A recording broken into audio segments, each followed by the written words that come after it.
দেখুন, প্রথম কথা হলো যে একটা রোমহর্ষক ম্যাচ এবং দু দলেরই দারুণ পারফরমেন্স আমরা দেখেছি।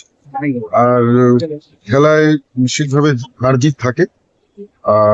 তবে দু দলই আজকে যথেষ্ট অত্যন্ত ভালো খেলেছে এবং দু দলের সমর্থকরাই কেউ কারোর থেকে কম নয়, একেবারে মানে হাড্ডাহাড্ডি লড়াই। আর নিশ্চিতভাবে এত সুন্দর একটা ম্যাচ আমরা উপভোগ করতে পেলাম আজকে এবং এত শান্তিপূর্ণ ভাব। সত্যি এটা কলকাতা বলে সম্ভব এবং কলকাতার যারা দর্শক ইস্ট বেঙ্গল এবং মোহনবাগানের প্রত্যেককে আমি হার্দিক শুভকামনা জানাই। আগামী দিনে আমরা বহু আরো এই ধরনের ম্যাচ দেখবো, উপভোগ করব এবং সর্বোপরি বলবো যে বাংলায় এই ফুটবলের যে আপনারা জানেন যে এত জনপ্রিয়তা, সে জনপ্রিয়তা নিশ্চিতভাবে বাড়বে এবং সারা দেশের মধ্যে আমরা পশ্চিম বাংলা থেকে ফুটবলে যেমন এগিয়ে আছি তেমনি আগামী দিনে এগিয়ে থাকবে। এই পরিবেশটা কেমন দেখলেন? সামগ্রিক পরিবেশটা, ফুটবলের যে সামগ্রিক পরিবেশ, এটা একটা বিউটি বলা হয়, এশিয়ার সেরা ডার্বি বলা হয়। এই কারণে আপনি কেউ ফিলিং করলেন এই পরিবেশ? নিশ্চিতভাবে খুব ভালো পরিবেশ এবং এই পরিবেশ একমাত্র কলকাতার মতন এত ভালো দর্শক বলেই সম্ভব। আর সারা বিশ্বের বিভিন্ন জায়গা থেকে বিভিন্ন সময় যারা খেলোয়াড়রা এসছে তারা নিশ্চিতভাবে কলকাতার দর্শকদের কিন্তু সুনাম করে গেছে, কলকাতার যারা সুধী নাগরিক তাদের সুনাম করে গেছে। কিন্তু আমাদের দুঃখের বিষয় যে আপনারা জানেন যে গত একটা মেসি কাণ্ডে সবকিছু মেসাগার হয়ে গিয়েছে এবং সেটা আমাদের জন্য একটা কালো অধ্যায়, লজ্জাজনক অধ্যায়।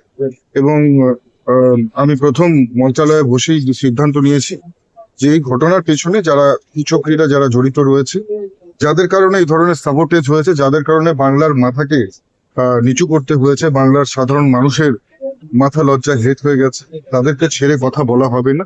তাদের জন্য উপযুক্ত, তারা যেরকম কাজ করেছে তাদের সেই কাজের জন্য সমান মাপের সাজা হবে নিশ্চিতভাবে।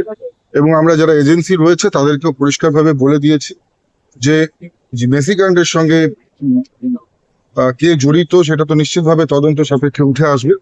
কিন্তু যে সাধারণ মানুষ, দর্শকরা যারা নিজেদের কষ্টার্জিত পয়সা জমা করে যারা টিকিট কেটে যারা মাঠে খেলা দেখতে এসে মেসিকে দেখতে এসেও দেখতে পারেনি, বরঞ্চ তাদেরকে বিড়ম্বনার শিকার হতে হয়েছে, একটা খুব খারাপ অভিজ্ঞতা নিয়ে ফিরে যেতে হয়েছে, তাদের প্রত্যেককে আমরা তাদের যে কষ্টার্জিত অর্থ সেই অর্থ ফেরত দেওয়ার কথা বলেছি। এবং নিশ্চিতভাবে আমরা যদি যারা সেদিন যারা মাঠে দর্শক ছিলেন, যারা টিকিট কেটে এসেছিলেন, তাদের অর্থ যদি ফেরত দেওয়া না হয় আমরা কিন্তু আগামীতে কঠোর পদক্ষেপ নিতে বাধ্য। আমরা কথা বলবো, সত্যেন্দ্র বাবু নিশ্চিতভাবে আমাদের সাথে কথা বলতে চাইলে আমরা তার সঙ্গে যেমন কথা বলবো।